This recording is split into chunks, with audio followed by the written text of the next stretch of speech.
desse reino. Graça e paz, querido. Aqui quem fala é o pastor Tiago. Uma hierarquia. Exerça o teu poder em nome de O Jesus. leão ruge em sua vida, na sua família, na sua igreja, em nome de Jesus.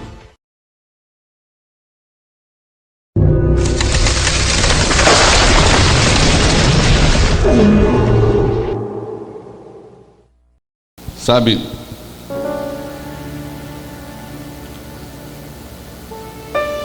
Deus tem levado eu e o pastor Ricardo pelo Brasil afora,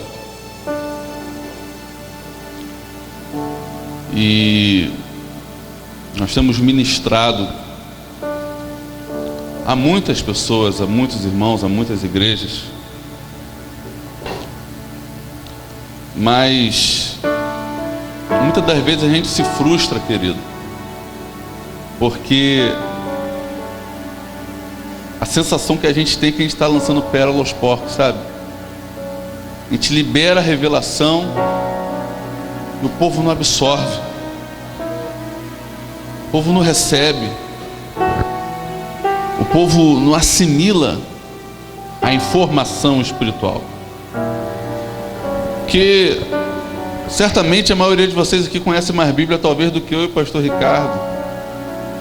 Existe muito conhecimento teórico, mas a aplicabilidade dos princípios espirituais é um outro assunto. Você viver, você experimentar e colher os resultados disso. E para mim o pastor Ricardo está sendo um motivo de particular prazer ministrar para vocês, porque eu estou vendo o que ele viu ontem aqui. Eu estou vendo mãos, braços saindo do ventre espiritual de vocês, sugando a gente, dizendo assim: me dá. E isso para um profeta é extremamente estimulante. Quem aqui é mãe? Deus nos deu um princípio que a gente ainda está ruminando, né, pastor Ricardo? Que é o princípio da extração espiritual. E a gente encontrou fundamento nisso no ato de amamentar. E a mãe, quando concebe um filho, ela tem necessidade de amamentar. Só que ao contrário do que a gente acha, não é a mãe que dá de mamar para o filho, é o filho que extrai o leite da mãe. A mãe tem necessidade de dar, e se ela não dá aquela quantidade de leite, o que acontece? Empedra, ela fica doente, ela fica com febre, e às vezes tem que tirar com aquela bombinha e jogar fora o leite. Porque quanto mais você dá, mais revelação vem, mais o teu corpo espiritual produz para dar. E Yeshua, ele diz que do vosso ventre fluirão rios, fontes de águas vivas. E a Bíblia diz lá no Provérbios capítulo 30, provérbio de Agur, que uma das coisas maravilhosas aos olhos dele é: a terra nunca se farta de água. Pegou? 4 coisas maravilhosas. E uma delas, que a terra nunca se farta de água. Quem aqui é uma terra seca? Existe um louvor que diz, né? Senhor, eu sou uma terra seca, me molha. Quando você acha que você está cheio, querido, você manda um código, uma informação para o mundo espiritual. Ele não precisa de mais. Mas quando a tua postura espiritual mostra para o mundo espiritual que você é um ser insaciável, impossível de ser saciado, o mundo espiritual, ele vai entender que eles precisam gerar uma quantidade infinita para você. Você lembra do azeite da viúva? O azeite era infinito. O azeite só parou quando os vasos cessaram. Enquanto tinha vaso, o azeite estava sendo jorrado, pastor, bispo. Enquanto havia vaso, o azeite não parava de fluir. Então, eu preciso que a tua postura espiritual hoje diga para o mundo espiritual, diga para o meu espírito: eu quero mais. Para que o meu corpo espiritual entenda: eu preciso produzir mais leite para dar para eles. Amém? O sucesso dessa semana de treinamento depende da tua disposição de aprender, de querer, da tua sede e da tua fome. Olha para o irmão que está do seu lado, por gentileza, e diga assim: querido, tenha fome, tenha sede, não tenha medo de se fartar.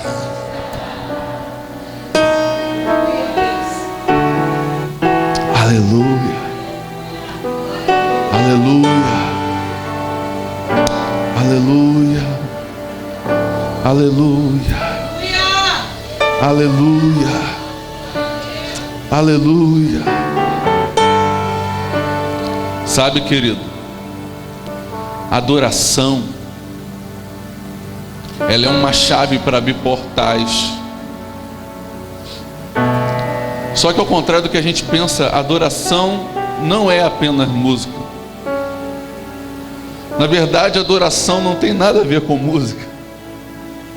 A música é apenas um instrumento, uma consequência, uma manifestação de um adorador. A adoração, ela é uma postura espiritual. Você pode adorar a Deus apenas falando A, repetindo A, B, B, B. Porque não tem a ver com letras, com poemas, com poesia. A adoração não tem a ver com poesia. A adoração é um assunto espiritual. São ondas sonoras espirituais. E quando o mundo espiritual olha para você, eles têm que olhar o teu espírito e ver a postura de um adorador. Você passa na rua, aquilo lá é um adorador. Porque o que está escrito que ele está procurando? Deus procura os verdadeiros adoradores, os que adoram com poesia, os que adoram com técnicas vocais, os que adoram com instrumentos de última geração,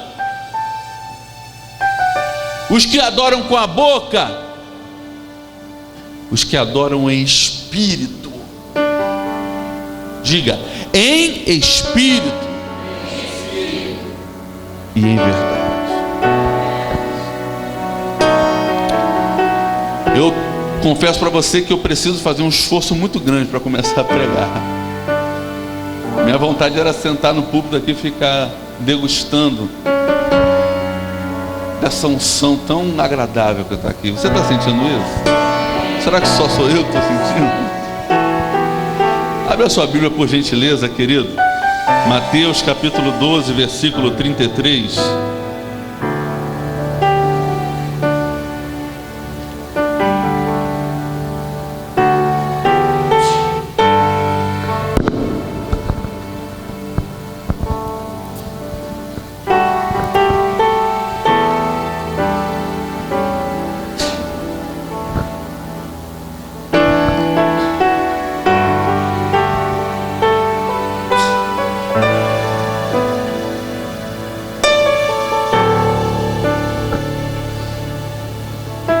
Quem achou, diga: eu achei.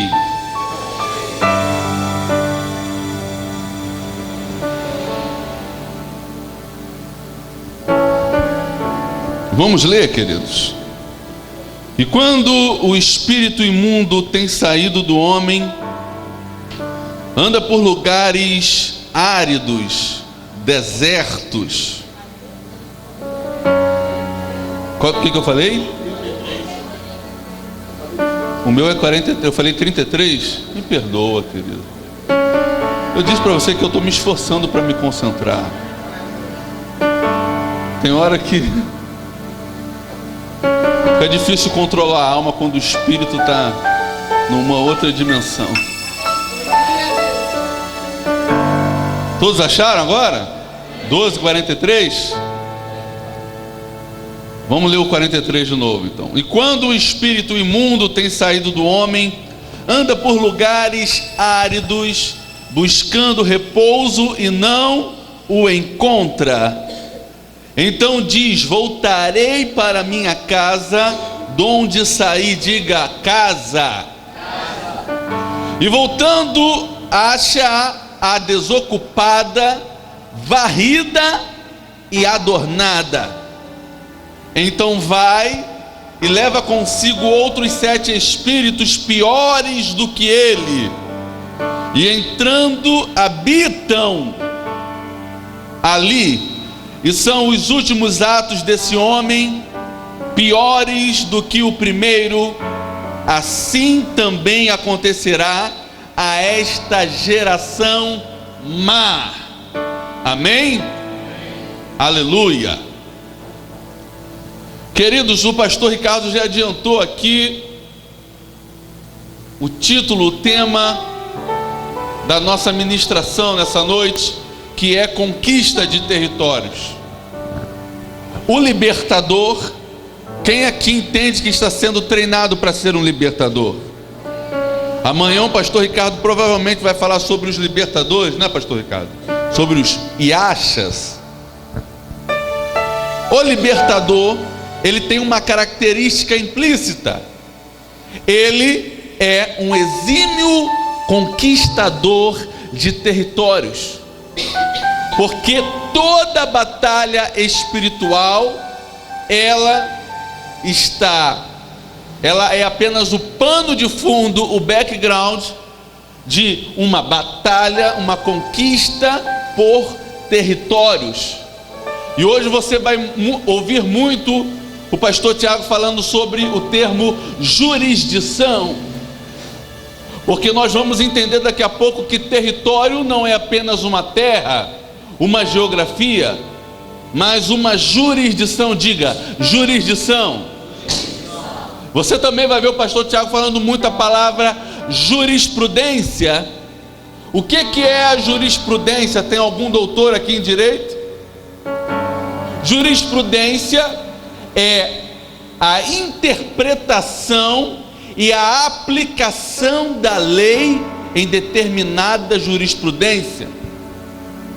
Por exemplo, nos Estados Unidos existem estados que aceitam o porte de arma, o livre comércio e utilização de armas. Outros estados não aceitam. No Brasil existem estados que permitem o casamento, a união homoafetiva. Outros estados, outras jurisprudências não aceitam. Amém? Todos entenderam? Então, jurisprudência é a aplicabilidade da lei em determinada jurisdição. Ok? Legal? O fato é que aqui Yeshua, ele está dando um princípio fundamental para o libertador. Ele está dizendo que o homem, o ser humano, ele é um território. Diga para o seu irmão: você é um território. Se você for analisar a Bíblia, querido, desde o início, você vai ver que desde o início Deus, ele se esforça para ter um relacionamento com Ele. E qual é a maneira que Deus expressa isso? Não adorem a outros deuses. A Bíblia chega a dizer: filho meu, dá-me o teu coração. O primeiro e o segundo mandamento, que são os dois mais importantes, segundo Yeshua, é o que? Amarás o Senhor teu Deus de todo o teu, e amarás ao teu próximo como a ti mesmo. O que Yeshua está querendo dizer para nós, querido, é que o coração do homem é uma terra. Está escrito também o que? Eis que estou à porta e... se vocês deixarem eu entrar, eu entrarei e cearei com vocês e pousarei, habitarei na sua casa. Por que você acha que Deus deu o Espírito Santo ao homem? Na verdade, emprestou. Porque o Espírito Santo, ele é uma maneira de Deus demarcar território. Porque você acabou de ler aqui que o espírito imundo, quando ele sai do homem, ele anda por lugares secos. Diga, lugares secos. Isso é um deserto. E ele pensa, vou voltar na minha antiga casa. E quando ele volta, ele encontra a casa limpa, organizada e adornada, enfeitada. Porém, diga, porém, vazia. O grande equívoco na libertação é que vocês acham, nós achamos, a igreja evangélica acha que basta apenas expulsar um demônio. Na verdade, a manifestação e expulsão de demônios é apenas a ponta do iceberg da libertação. É apenas um detalhe na libertação. Tem gente que acha que libertação é expulsar demônio. Só que isso é uma consequência, é a ponta do iceberg. Libertação não tem a ver com demônios, libertação tem a ver com jurisdição, conquista de território. Quem está entendendo, diga amém. O fato é que expulsa-se demônios, a pessoa é liberta. A casa, ela é santificada, ela é limpa, né? Não diz aqui? A casa está limpa, está reorganizada. Estava uma confusão, um caos. Pastor Ricardo pregou sobre aqui ontem, sobre o caos. Quando Deus entra, Ele reorganiza, Ele põe ordem na casa, Ele tira o caos e depois adorna, enfeita. Isso aponta o que? Para uma noiva. Porém, a casa permanece vazia. Por isso, querido, que você precisa desesperadamente do Espírito Santo habitando na sua vida. Não é só uma questão de ser pentecostal, de ser neopentecostal, de ser tradicional. Não tem nada a ver com isso, com ser avivado ou não ser avivado. Tem a ver com possuir e habitar no território conquistado. A polícia, quando sobe um morro e estabelece ali uma libertação daquela geografia, o que ela tem que fazer para dar continuidade? Ela tem que permanecer no local. O problema de 10 anos atrás é que havia troca de tiro nos morros, saíam os bandidos, mas a polícia descia e eles voltavam. Hoje a estratégia é diferente. É o que? O UP. Eles conquistam e possuem e habitam o território, de maneira que o inimigo não tem mais como voltar, porque quando ele voltar, a casa está ocupada. Quando você é batizado no Espírito Santo, e como evidência, como consequência, fala em línguas estranhas, profetiza, tem revelação, tem visão, acontece toda aquela manifestação gostosa. O background disso, o pano de fundo é: Deus está demarcando um território. Porque nós sabemos, querido, que igreja não é templo, amém? Deus não habita em templos feitos por mãos de homens. A igreja somos nós. Só que por mais que a gente saiba isso, a gente diz assim: eu vou na igreja hoje. Sabe o que eu chamo isso? ranço. Eu vou na igreja hoje. A gente está cansado de ler na Bíblia que a igreja somos nós. Mas é 20, 30 anos de religiosidade dizendo: eu vou na igreja hoje. Quem está entendendo, diga glória a Deus. Diga: eu sou a igreja. Eu sou o reino de Deus. Eu sou um território conquistado, liberto e habitado pelo Rei da Glória. Só você que crê nisso bate palma e dá glória a Deus.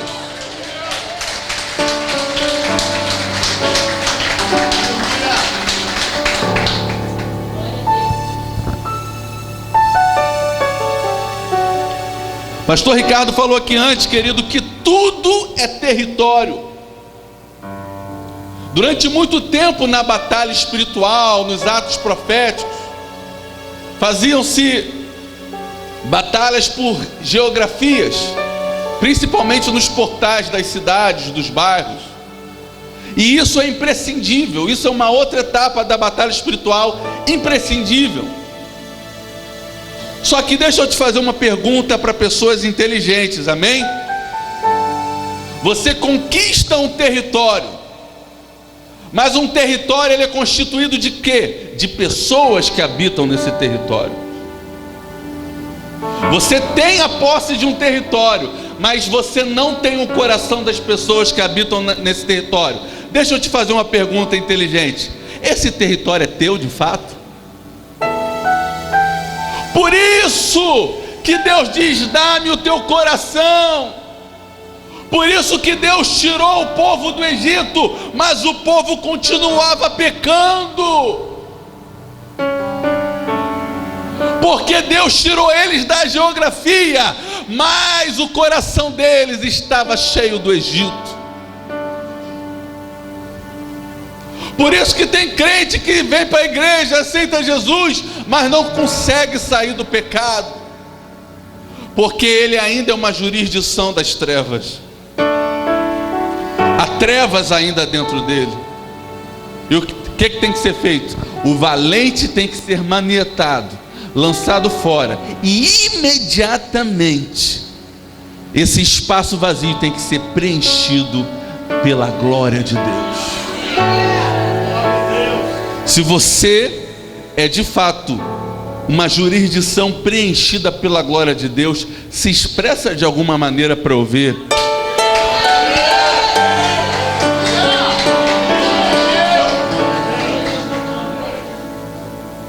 Era para você estar dando cambalhota, escalando a parede, pulando, correndo para lá e para cá, querido. Isso é algo extraordinário. Você é uma terra que Deus lutou e comprou a altíssimo preço. E tem gente que não dá valor para isso. A Bíblia diz que você foi comprado, querido. Olha para o irmão, pelo amor de Deus. Fala assim: querido, você foi comprado por um valor imensurável, incalculável.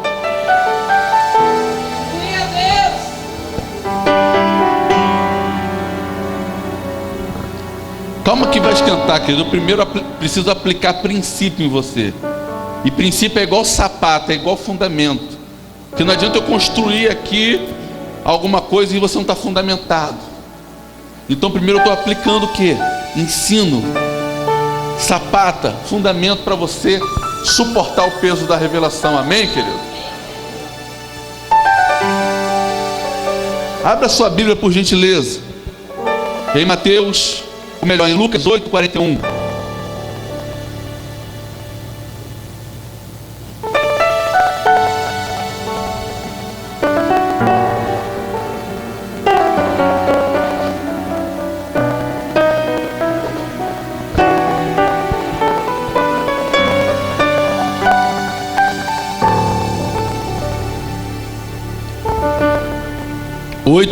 Lucas 8:41. E eis que chegou um varão de nome Jairo, que era príncipe da sinagoga, e prostrando-se aos pés de Yeshua, que entrasse em sua casa. porque tinha uma filha única, quase de quantos anos? Quantos anos? Que estava à morte, e indo ele apertava-o à multidão. E uma mulher que tinha um fluxo de sangue havia quantos anos? Quantos anos? E gastara com os médicos todos os seus haveres, e por nenhum pudera ser curada. Chegando por detrás dele, tocou aonde, querido? E logo estancou o fluxo de sangue. E disse Yeshua: quem é que me tocou? E negando todos, disse Pedro e os que estavam com ele: mestre, a multidão te aperta e te oprime, e dizes: quem é que me tocou? E disse Yeshua: alguém me tocou, porque bem sei que de mim saiu poder. Então, vendo a mulher que não podia ocultar-se, aproximou-se tremendo e prostrando-se ante a ele, declarou-lhe, dizendo diante de todo o povo a causa porque ele havia tocado e como logo sarara. Vamos pular aqui uns versículos.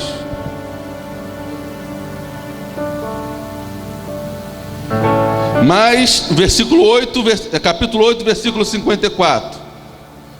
Mas ele, pegando-lhe na mão, clamou, dizendo: levanta-te, menina. E o seu espírito voltou, e ela logo se levantou, e Yeshua mandou que lhe dessem de comer. E seus pais ficaram maravilhados, e ele lhes mandou que a ninguém dissessem o que havia sucedido. Em Mateus também tem essa mesma narrativa, essa mesma história. Se você quiser anotar aí, Mateus 9, a partir do versículo 16.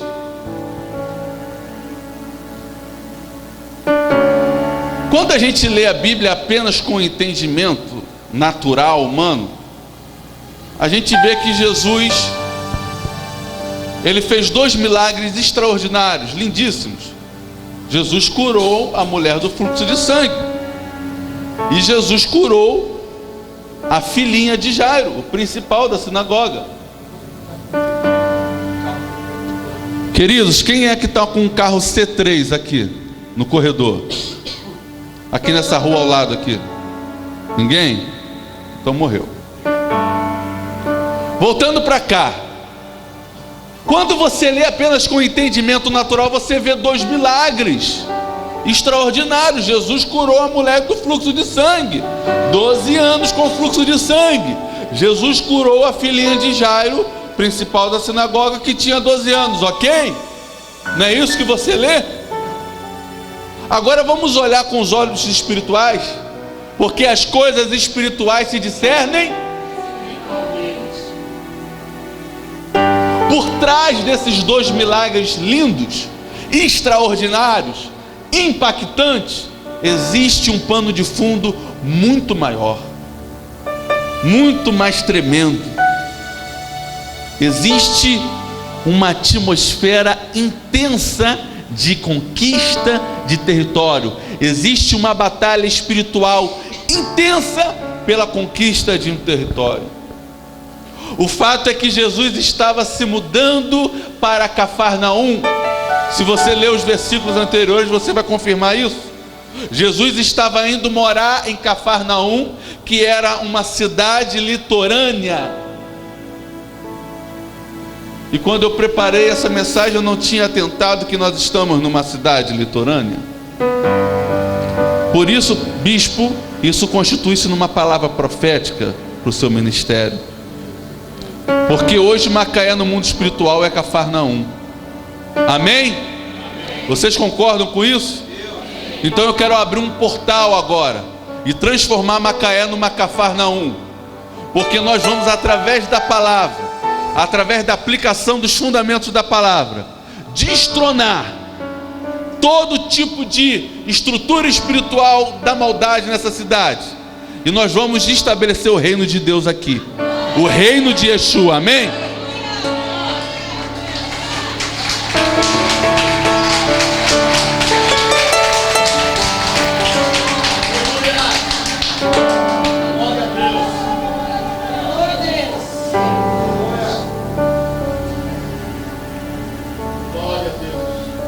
Ou abriu. Ou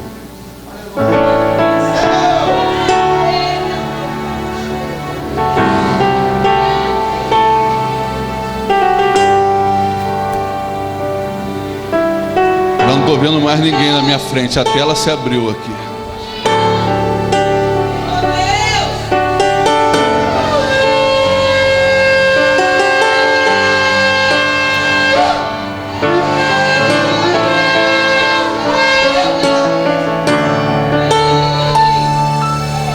Que venha o teu reino, Yeshua.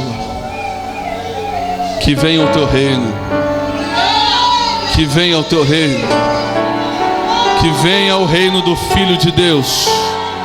E que se estabeleça a jurisdição e a jurisprudência do reino daquele que é o Rei dos Reis, Senhor dos Senhores, Yeshua Ben Elohim, o Filho do Deus Altíssimo. Oh!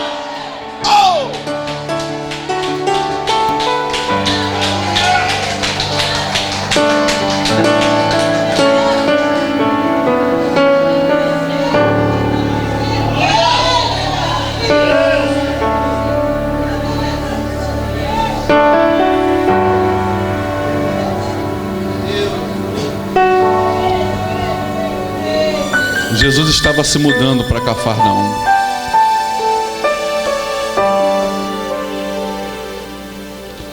E na porta da cidade, a Bíblia diz, na entrada da cidade, Jesus ele tem um ferrenho debate com os fariseus. E ali ele fala sobre vinho novo em odres velhos.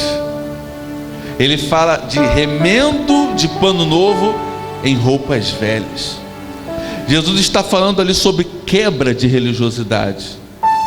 As pessoas veem apenas um discurso entre Yeshua e os fariseus, mas ali através da palavra, que é uma espada, e não é apenas uma espada, mas uma espada que corta dos dois lados, e é cirurgicamente precisa para encontrar a divisão da alma e do espírito do homem, e discernir os pensamentos daquele coração, daquela terra, daquela jurisdição. O fato é que através dessa palavra agora Deus está fazendo a mesma coisa. Ele com a espada, ele está achando com precisão os portais espirituais de Macaé, e está entrando, está atropelando.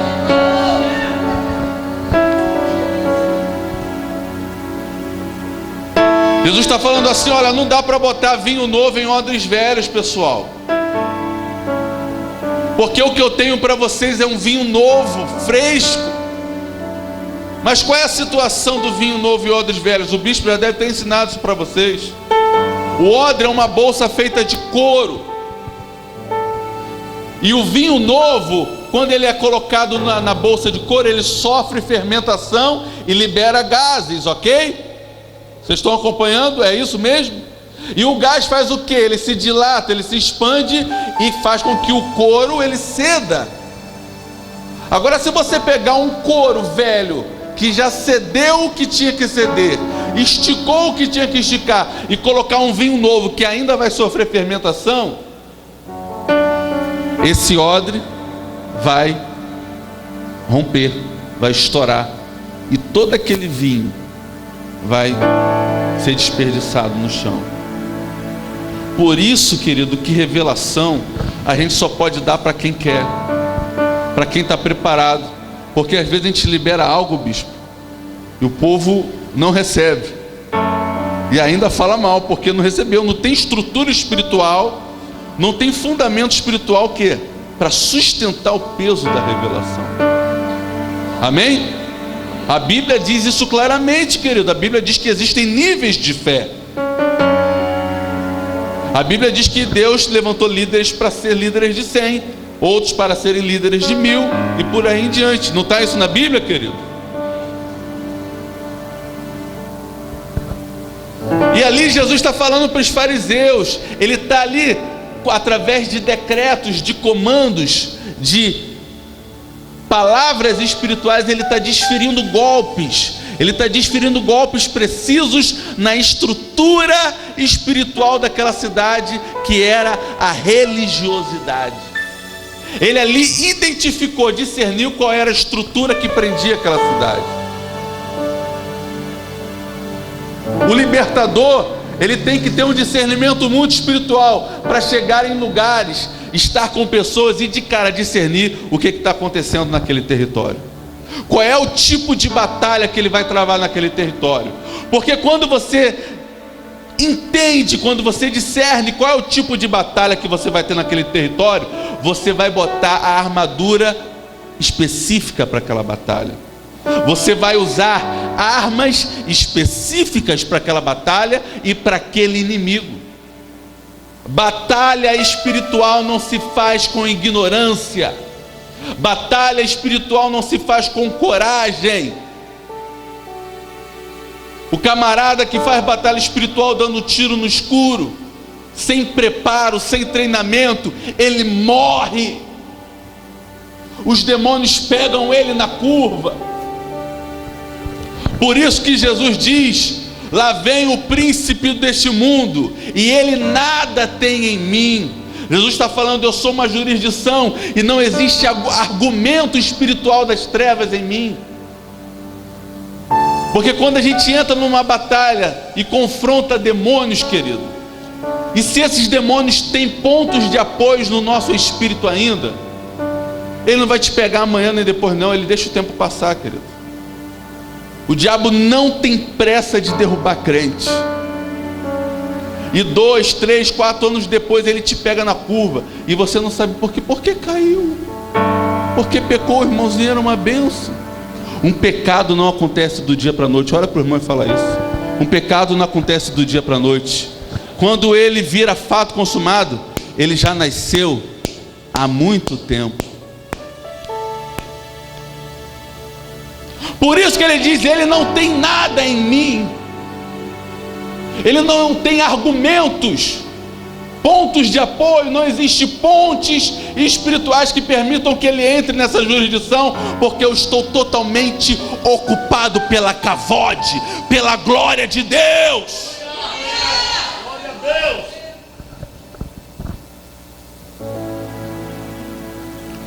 Porque para você chegar no nível de batalha geográfica, você tem que entender que tudo é um território, e que todo território tem um dono. Diga: todo território tem um dono, tem um possuidor. Você vai comprar o DVD do pastor Ricardo Liberte a Sua Casa, você vai ver que o diabo, ele endemonia objetos, né, que a gente conhece como poltergeist, objetos que flutuam, que caem, que quebram sozinho, coisas que somem da sua casa, fotos antigas, imagens que são pontos de apoio para demônios. Tudo é território, tudo é guerra espiritual. Por que você acha que Deus mandou ungir e consagrar os objetos, os utensílios do templo do Senhor? Por que existe a necessidade de consagrar e ungir recintos, prédios, a sua casa? Porque tudo é um território. Diga novamente: tudo é território. E existe uma guerra constante para a conquista de territórios. E o diabo não quer abrir mão de nada. Tudo que ele tiver oportunidade de endemoniar, de contaminar e de possuir, ele vai possuir. Jesus chega a dizer, né, que o ladrão vem à noite, quando o dono da casa, o pai do lar, está dormindo, está desarmado, está despreparado. É quando você menos espera que ele vem para dar um bote e possuir o teu território. Então, antes de falar de manifestação de demônios, que o pastor Ricardo vai ensinar ao longo da semana, antes de falar de confronto com demônios, antes de falar de expulsão de demônios, de principados, de potestades, de tronos, das hierarquias angelicais, das hierarquias demoníacas, você precisa entender que todo território tem um dono e que tudo é um território. Amém? Agora, o território mais valioso do universo, O território mais disputado do universo não são terras, não são coisas, é você, é o teu coração, porque você é a coroa da criação de Deus. Porque não adianta, eu repito, conquistar geografias se os habitantes daquela geografia estão com o coração preso, em cativeiro. Não vai servir de nada, querido. Eu tenho certeza que a estratégia de conquista tem que ser o contrário. Primeiro você ganha o coração, primeiro você ganha os habitantes, depois você conquista o território como uma consequência muito natural, pela ordem dos fatos. Por isso que na guerra, querido, o objetivo é sempre atacar o quartel-general. O objetivo é sempre prender, conquistar o rei, o cabeça, o general, porque é ele que administra toda aquela logística. Matar a infantaria é mole, amigo. Tem 1 milhão de soldados na infantaria. Mata um, vem outro, vem 10. Agora, quando você manieta, quando você conquista o quartel-general, o centro logístico da guerra, quando você conquista o cabeça daquela jurisdição, aí sim, querido, você numa tacada só, você conquista os subalternos. Quem tem ouvidos, ouça para ouvir. Então, muitas das vezes a gente está fazendo um trabalho de formiguinha, querido. Por isso que eu insisto em dizer: batalha espiritual se faz com inteligência. Jesus fala: nenhum general vai à guerra sem antes botar na mesa e fazer o que? O planejamento da guerra, para saber se com 10 mil ou com 20 mil soldados vai à guerra, para saber que tipo de arma vai usar. O problema é que a maioria das pessoas acha que a única arma que existe é o nome de Yeshua. O pastor Ricardo falou isso ontem também. Para cada guerra existe uma arma específica. Paulo diz o quê? Que as nossas armas não são, mas são poderosas em... Para cada guerra existe uma armadura específica. Para cada adversário existe uma arma específica. Existem armas de curto alcance, existem armas de longo alcance.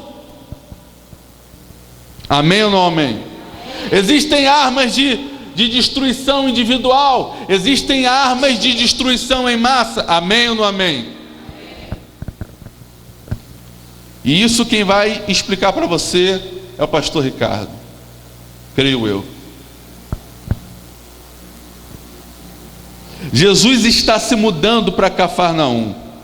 O que está escrito na Bíblia? Que quando a gente pisa a planta dos nossos pés, esse lugar se torna consagrado. A palavra santo, consagrado, é uma palavra jurídica, querido. Porque santo significa consagrado, separado, propriedade particular, jurisdição particular. A Bíblia, ela está repleta de termos jurídicos. Quando eu falo de batalha espiritual, querido, eu não estou falando de espada, de arma, de AR-15, de pistola, de bazuca, de bomba atômica. Porque não existe contato físico na batalha espiritual. Não existe esse negócio de anjo trocar de espada com demônio. Não existe esse negócio de anjo dar tiro em demônio e demônio dar tiro em anjo. Soco, pontapé, não existe. A batalha espiritual, a guerra no nível espiritual é uma guerra jurídica, é uma guerra de decretos, é uma guerra de comandos. Não existe base bíblica para sustentar essa utopia, esse devaneio. Você quer uma base para isso? Vá lá na carta de Judas, na epístola de Judas, lá perto de Apocalipse, quando diz que o arcanjo Miguel estava contendendo com Satanás pelo corpo de Moisés. O arcanjo Miguel estava disputando com Satanás pelo corpo de Moisés para ver quem tinha o direito de tocar no corpo de Moisés. O fato é que Satanás também era um arcanjo, ok? Eles estavam, tanto ele quanto o arcanjo Miguel estavam no mesmo nível hierárquico. Só que o arcanjo Miguel havia sido enviado por alguém maior do que eles dois. Ele não trocou soco com Satanás. Ele não botou espada no gogó de Satanás. Ele só falou assim: Adonai te repreenda. Adonai te repreenda. Eu estou aqui em nome de alguém que é maior do que nós dois. Essa jurisdição aqui é do reino. Você não pode tocar. E eu poderia dar mais de 10 referências bíblicas para sustentar esse fato. Amém, queridos?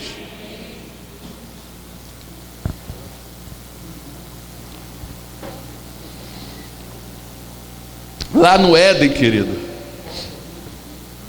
o pastor ontem falou muito sobre o Éden, sobre Adão. Mas Deus deu algo para Adão no Éden. E a batalha ali, a disputa ali, o objetivo de Satanás nunca foi atingir Adão. Isso é um argumento para criar orgulho no homem. Não, eu sou importante para Deus. Satanás me odeia. Ele te odeia sim. Mas o objetivo de Satanás ali nunca foi atingir Adão ou Eva. Isso foi uma consequência natural. O fato era que Deus tinha dado algo para Adão e Satanás queria esse algo. Deus deu apenas um comando para Adão. Ele disse: Adão, dominai a terra. Isso não foi um fator condicional, isso não foi uma opção, isso não foi uma sugestão, foi um comando de um pai para um filho: domine a terra. Eu te criei, eu te projetei e te coloquei aqui com uma missão: domine, governe, reine.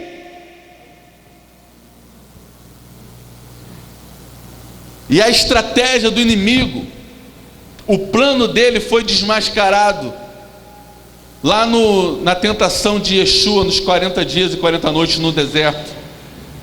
Quando Satanás pega Yeshua e leva para o alto do pináculo do templo e diz assim: está vendo as nações, os reinos da terra e toda a sua riqueza? Se prostrado me adorares, te darei tudo isso. Aí ele revela o segredo dele, ele dá um mole: porque a mim me foi entregue. Ele deu mole, ele entregou o ouro, porque a Bíblia diz que Jesus é o segundo Adão, amém? Veio para consertar o que o primeiro Adão, a besteira que o primeiro Adão fez. Porque quando Adão ele desobedece o comando de Deus, ele entrega de mão beijada, ele dá o direito do inimigo, de Satanás, dos demônios, pegarem aquilo que Deus tinha dado para ele: domínio, riqueza, reino, governo. Tudo isso está implícito na palavra dominai a terra. Porque dominar a terra é dominar a terra e tudo que tem nela. A terra tem ouro, a terra tem prata, a terra tem comida, tem fartura, tudo o que é necessário para se viver bem e com fartura tem na terra, querido. E Satanás diz para o segundo Adão: se você prostrado me adorar, eu vou te dar os reinos da terra, governo, e as riquezas das nações. E com isso eu aprendo um princípio que talvez vai te escandalizar, querido. Você tem obrigação de ser próspero. Você tem obrigação de governar, de dominar, de possuir. O fato é que a gente se fecha nas quatro paredes, nos prédios, e os demônios estão fazendo a festa nas ruas, dominando o comércio, as empresas, a economia. Aí o jovenzinho cristão quer ser pregador, quer fazer seminário teológico, mas não estuda. Aí o filho de Satanás estuda, vira empresário, e o profeta, o rei, o embaixador do reino, vira funcionário do filho de Satanás. E eles ainda dizem assim: eu não gosto de contratar crente. Sabe qual é o nome disso? Cativeiro espiritual. Nós estamos entregando para o mundo aquilo que é nosso por direito. Mas diga assim: isso vai mudar. A terra é minha, e eu vou tomar de volta aquilo que é meu.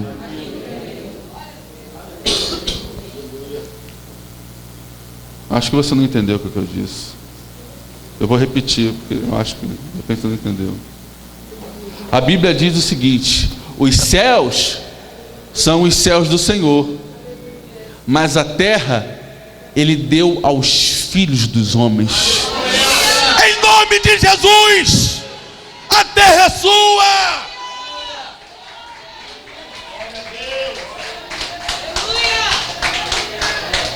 Louvado seja Deus.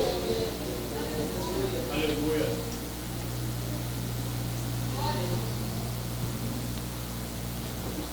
Não é um fator condicional, bispo. Não é uma opção. Esse lance de livre-arbítrio é algo do diabo, querido. Que mané livre-arbítrio, gente? A gente enche a boca para dizer: eu sou servo do Deus Altíssimo. Aleluia, glória a Deus. Agora vem cá, o que significa a palavra servo mesmo?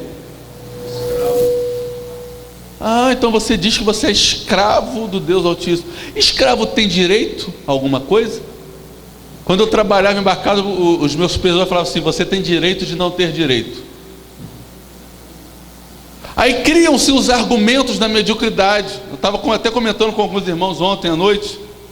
O camarada fala, quando vai pedir promoção para o chefe, fala assim: eu sou pontual, eu chego todo dia no horário.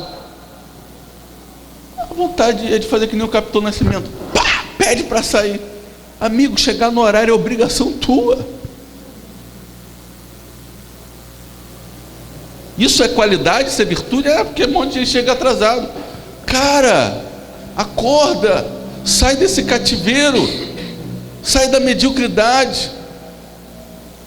E quando eu falo mediocridade, tem gente que fica toda oriçada, né? Está me chamando de medíocre. Mas você sabe qual é o significado da palavra medíocre? Médio, aquele que fica na média. O que Jesus disse lá em Apocalipse? Antes fosse quente ou frio, porque és morno, o que eu vou fazer? Vomitar-te-ei da minha boca. Deus tem ojeriza aquilo que é morno, sabe por quê? Porque aquilo que é morno é porque um dia foi quente e esfriou.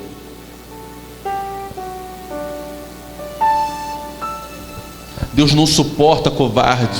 Tanto é que ele disse lá para Gideão: Gideão, esses 10.000 covardes manda para casa, senão eles vão morrer na guerra. Covarde morre na terra, na guerra, no combate. O inimigo se levanta, a retaliação começa a vir, embala para lá, para cá, isso na analogia, né? E a prova começa a apertar. Se o camarada não for frouxo, ele, né? Você, bispão, se você fosse frouxo, isso daqui não estava aqui, a gente não estava aqui hoje. Uma guerra é composta por inúmeras batalhas. Batalha e guerra são duas coisas extremamente distintas. Quem aqui já viu o filme Rocky Balboa? Ele tinha uma estratégia de guerra, querido. Ele treinava para apanhar. Ninguém suportava tanta pancada como o Rocky. Ninguém tinha a capacidade de apanhar tanto e ficar de pé como ele. Mas qual era a estratégia dele? Deixa o inimigo bater. Aí ele emprestava o rostinho dele para o inimigo destruir. E batia, primeiro, segundo, terceiro, quarto, quinto round. Mas tinha uma hora que a mão do camarada começava a doer. O braço já não tinha mais força para dar soco. Nesse momento, que a cara dele estava destruída, os braços estavam descansados. No momento que o inimigo não tinha mais força para bater, ele agora venci. Ele ia para cima e ganhava o título. Crente tem que ter lombos fortes, querido. Jacó disse para Issacar: Issacar é um jumento de fortes ossos. Quem quer que eu pare, diga amém.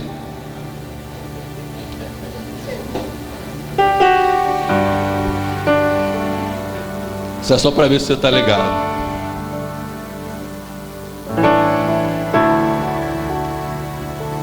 Jesus entrou em Cafarnaum, querido.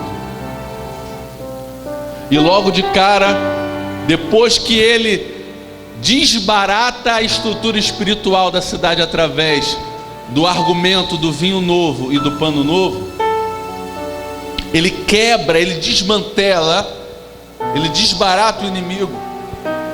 E quando ele entra na porta da cidade, quem vem ao encontro dele?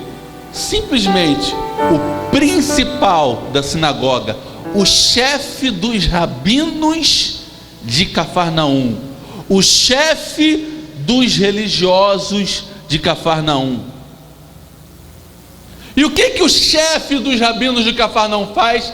Ele se prostra e adora a Yeshua, que para os rabinos era um herege, era um carinha vindo de Nazaré que estava pregando, falando que era o filho de Deus, de Adonai.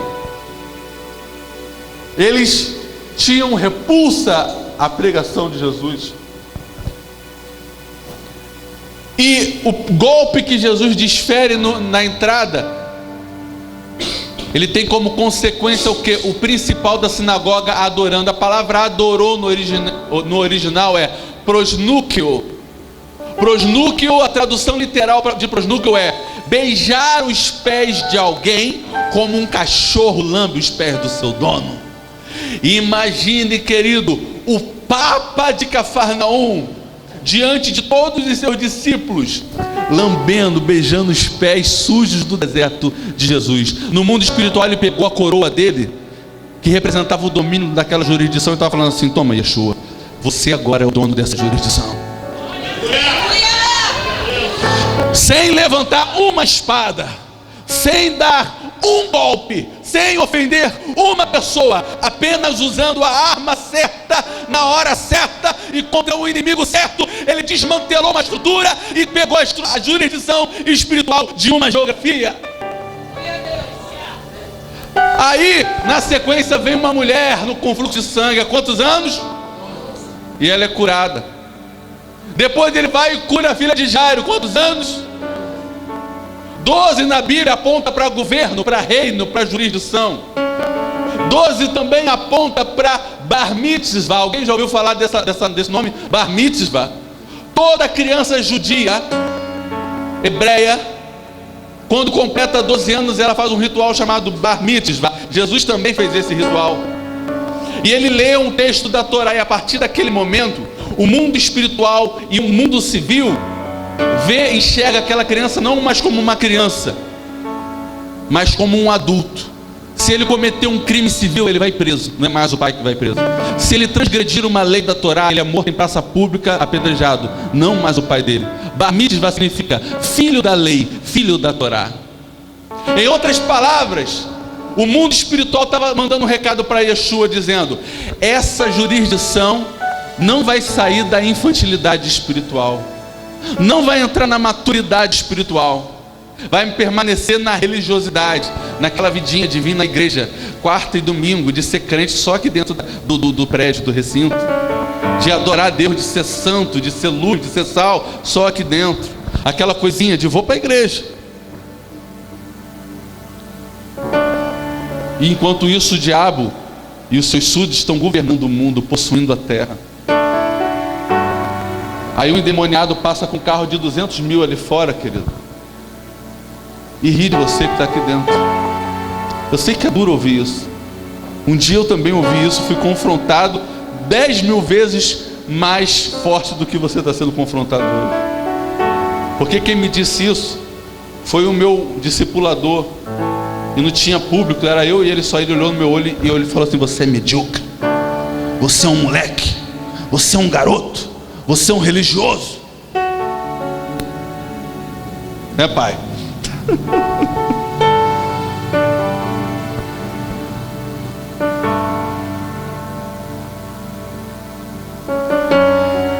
A batalha ali, queridos, não era para curar uma mulher e uma criança, era para conquistar uma jurisdição.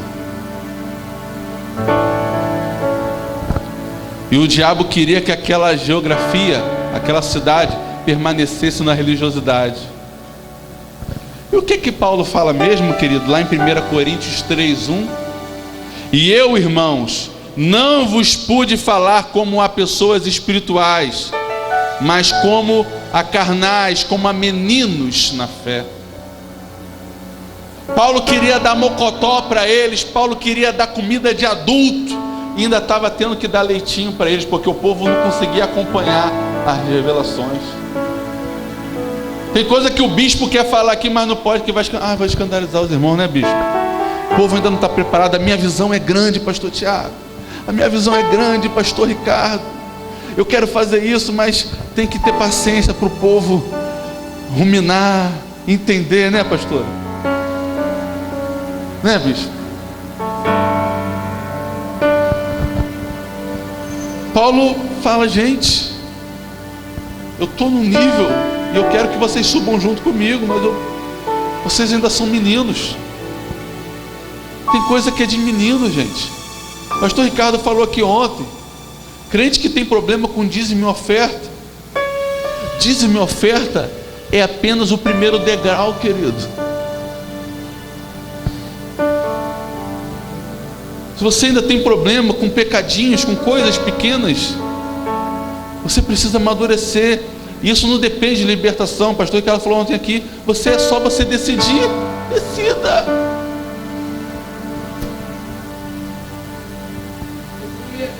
Tem gente que está aqui que poderia estar flutuando aqui, mas está todo armado. Não, o cara, eu não conheço, nunca vi o pastor Tiago pregar, né? Aí veste a armadura da teologia. Não, tem que reter o que é bom. Está peneirando o que eu estou falando. A Bíblia diz que os espíritos se comunicam, né?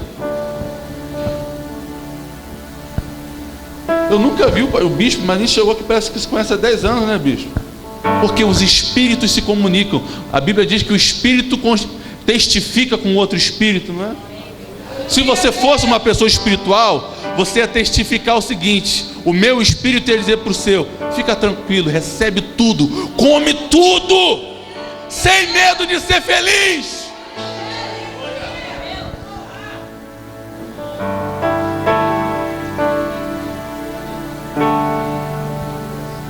Olha,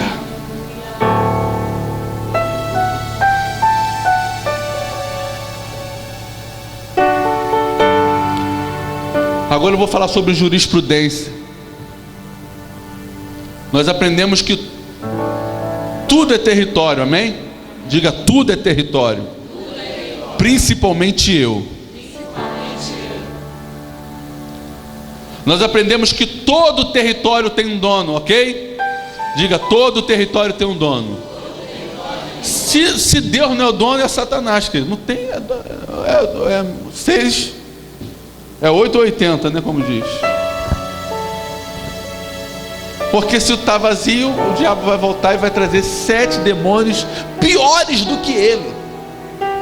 Imagina que coisa horrível. Por isso que se desviar é uma praga, querido. Porque o cara se desvia, fica 8 vezes pior. Só diz que é 7, mas é 8, é 1 mais 7. E os 7 são piores do que aquele primeiro. Esse negócio, esse tal do desviar do evangelho é coisa do Satanás, gente.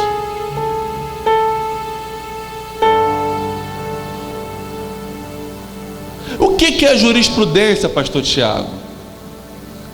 Jurisprudência é a aplicabilidade da lei em determinada jurisdição. Eu expliquei aqui sobre estados que têm entendimentos, aplicabilidades da lei distintas. A lei, ela precisa ser interpretada, amém? O fato é que num território debaixo da jurisdição do reino de Deus, esse território, seja ele qual for, está sujeito à jurisprudência do reino. Por exemplo, esse recinto aqui é consagrado a Deus, amém, bispo? Este recinto aqui é uma jurisdição do reino, amém ou não amém? Da porta para fora, o demônio pode fazer o que quiser, mas aqui ele não pode entrar. Por quê? Porque é jurisprudência do reino. Lá fora, se você estiver doente, você tem que ir para o hospital, porque a ordem natural do mundo é essa: eu estou doente, eu vou para o hospital. Aqui dentro, a lei do reino de Deus diz que se você estiver doente, o poder de Deus te cura.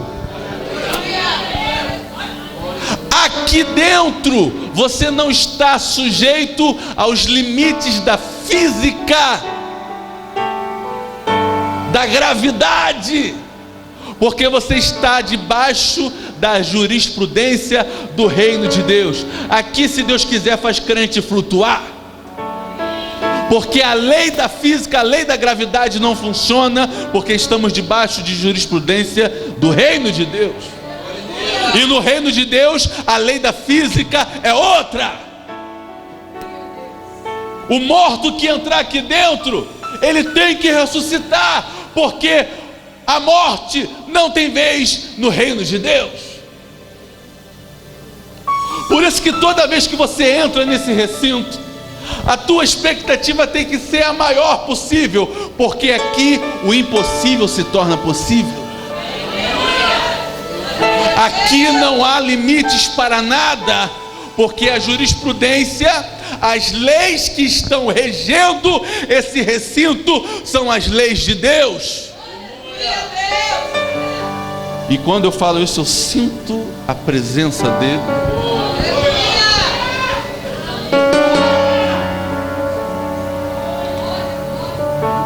A Bíblia diz que onde a gente pisa os nossos pés, esse lugar se torna santo.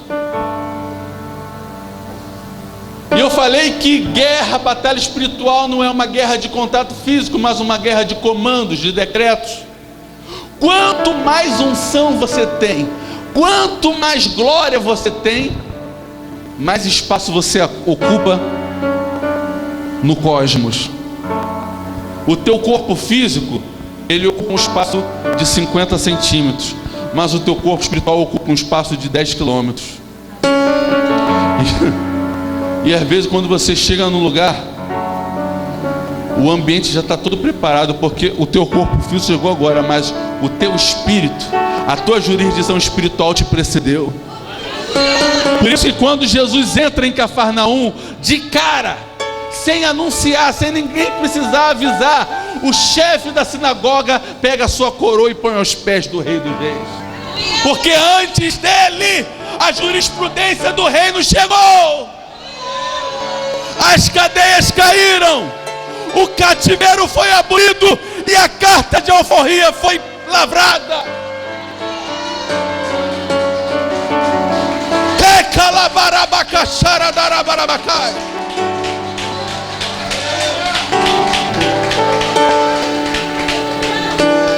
Decamai tui comandagai o talk plefai.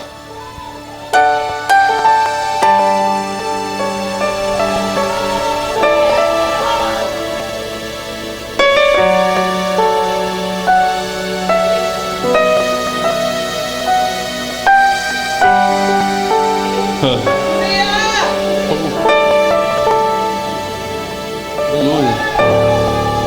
Você está ouvindo aí em casa? Recebe em nome de Jesus.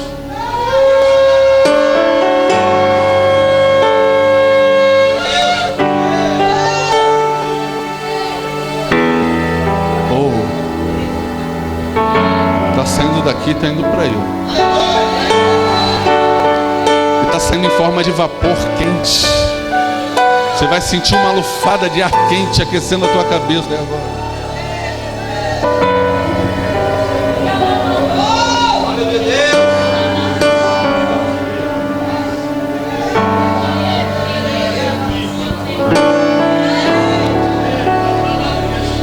Eu tô morando em Realengo, que é um bairro do Rio de Janeiro, há apenas 3 anos. A minha avó faleceu e deixou uma casa de herança. E eu fui morar naquela casa, ninguém quis morar, eu fui morar. Saí do aluguel. E é uma casa grande com um terreno gramado, tem goiabeira, tem pé de abil, tem roseira. Um terreno grande, tipo um sítiozinho, né? Isso hoje em dia é raridade, você não tem uma casa com terreno gramado, árvore frutífera, casa grande, antiga. E quando eu me mudei, no primeiro mês que eu me mudei, a goiabeira começou a dar muita goiaba. A minha roseira deu rosas, e a rosa que tem lá em casa é uma rosa raríssima, lindíssima, que ela é branca com degradê rosa nas bordas dela, e outras são rosas com degradê brancos nas bordas. Ela é lindíssima. As pessoas pedem para pegar mudas da roseira que tem lá em casa. E no primeiro mês que eu me mudei, a minha vizinha veio chorando, tocou minha campainha. Quando eu abri o portão de casa, ela estava chorando. Ela me conhece desde que eu nasci, é vizinha da minha avó há mais de 60 anos. Ela falou assim: meu filho, você não tem noção do que está acontecendo aqui. Há mais de 10 anos que essa goiabeira não dá uma goiaba. Há mais de 15 anos que essas rosas não aparecem. 2 meses depois, o pé de abil começou a dar abil. Um abil, irmãos, mais doce do que o mel. Chega a enjoar de tão doce que ele é. Cada abil. Quem aqui conhece abil? Troço, parece ter uma manga, gente. O abil geralmente é pequenininho, que nem um cajá. O meu abil lá é do tamanho de uma manga. Doce. Não precisa nem fazer doce, que ele é o próprio doce. A minha goiaba enorme. Eu falei assim: meu filho, isso é um milagre. E eu olhei para ela e eu falei assim: a vida de Deus entrou junto comigo aqui.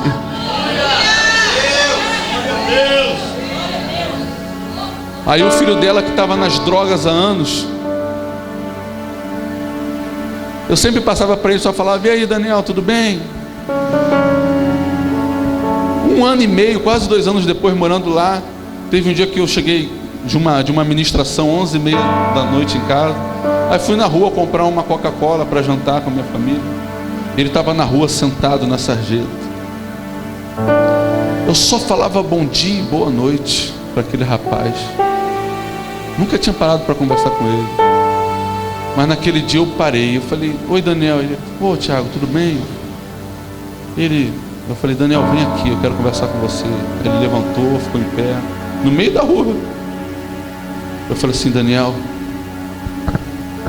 você hoje é a ovelha negra da sua casa, mas Deus vai te usar como instrumento para transformar toda a tua família. Ele nunca tinha ido numa igreja evangélica, nem sabia direito o que eu estava falando.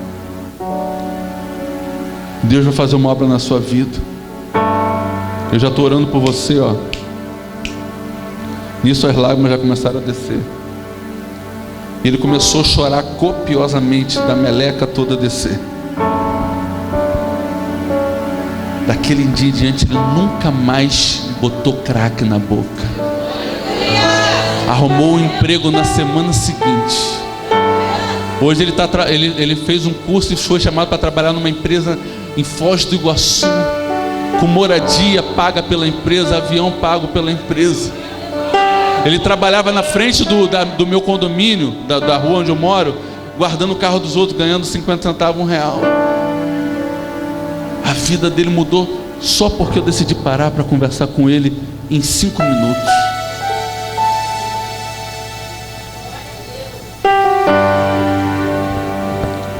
Aonde eu morava, queridos, era uma região muito dominada por Ogum.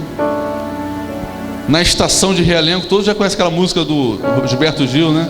fala de Realengo. Realengo foi um dos palcos do golpe militar de 64. Vários artistas famosos ficaram presos nos quartéis de Realengo. E a gente passava ali na estação de trem de Realengo, tinha um São Jorge gigantesco, do tamanho desse teto ali, imponente, né, pastor? E a gente, toda vez que passava ali, a gente liberava um decreto amaldiçoando aquele demônio, falando assim, e eu botava a mão para fora do carro e falava assim: essa terra é minha. E teve um dia que eu peguei um vidro de azeite, querido, e rodeei meu quarteirão, dizendo: essa terra é minha, essa jurisdição é minha. Aí tinha um ponto de prostituição de homossexuais, né, em uma das esquinas do meu quarteirão. Na mesma semana acabou, nunca mais teve prostituição. Vai lembrar disso, pastor? Eu não reclamei com a prefeitura, não mandei polícia ali, simplesmente acabou. As duas avenidas principais que cortam o bairro de Realengo e a zona oeste do Rio de Janeiro toda, no mesmo ano que eu me mudei, foram recapeadas com asfalto de primeira qualidade. Eles quebraram o asfalto todo e colocaram outro de alto nível, de primeira qualidade. Em frente à minha casa abriu uma clínica da família de última geração. Em frente à minha casa abriu um banco Bradesco. Em frente à minha casa tem um supermercado Guanabara. Em frente à minha casa tem um supermercado, uma farmácia Pacheco. Depois que eu me mudei, abriu uma loja americana do lado do mercado Guanabara. Eu não preciso pegar ônibus para ir em lugar nenhum. Depois que eu me mudei para lá, construíram um colégio federal chamado Pedro II. Alguém conhece aqui? É a melhor instituição de ensino federal do Brasil. O pastor Ricardo estudou.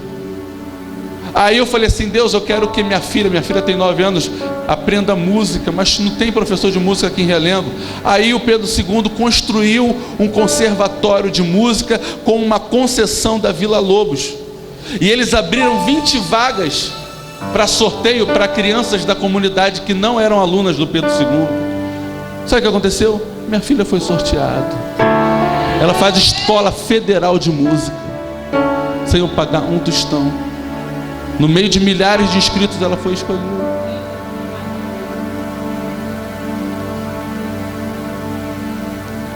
A prosperidade. Onde eu moro não é o centro de Realengo, mas onde eu moro, depois desses 3 anos, é o lugar mais próspero e o metro quadrado mais caro de Realengo. Porque o reino de Deus traz prosperidade, querido. Traz crescimento, traz desenvolvimento. Como é que é a rua onde você mora? É os demônios que dominam lá? Queridos, desculpe eu falar, mas é incoerente luz habitar junto com as trevas. Tem que sair, tem que acontecer, porque reino de Deus não é só falar em língua estranha e sapatear, não, querido. Reino de Deus é tangível.